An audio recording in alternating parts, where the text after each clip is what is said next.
ભગવદ્ ગીતાના દરેક અધ્યાયનો એક વાક્યમાં સારાંશ.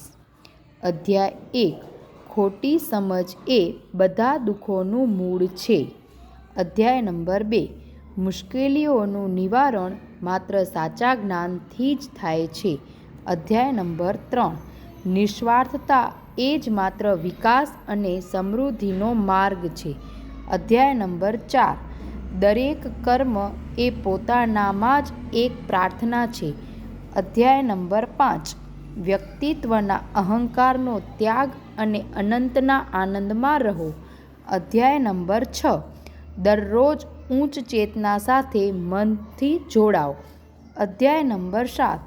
તમે જે શીખ્યા છો તેનું પાલન કરો. અધ્યાય નંબર 8. તમારા પ્રયાસો સાતત્યથી ચાલુ રાખો. અધ્યાય નંબર 9. તમારા પર વરસાવેલા આશીર્વાદ માટે તેની કૃપા સમજો. અધ્યાય નંબર 10. તમારી આસપાસ આધ્યાત્મિકતાની અનુભૂતિ કરો. અધ્યાય નંબર 11.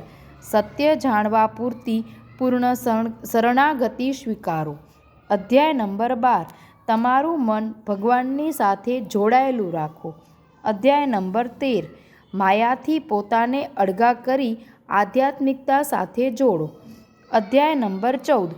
તમારી જીવનશૈલી તમારા જીવનના ધ્યેય પ્રમાણે રાખો.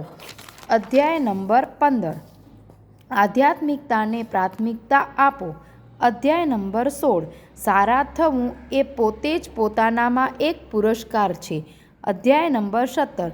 જે ગમે છે તેના કરતાં જે સત્ય છે તેનો સ્વીકાર કરવો એ જ ખરી તાકાત છે. અધ્યાય નંબર 18. જતું કરો, આત્માને પરમાત્મા સાથે જોડાવા દો. અસ્તુ.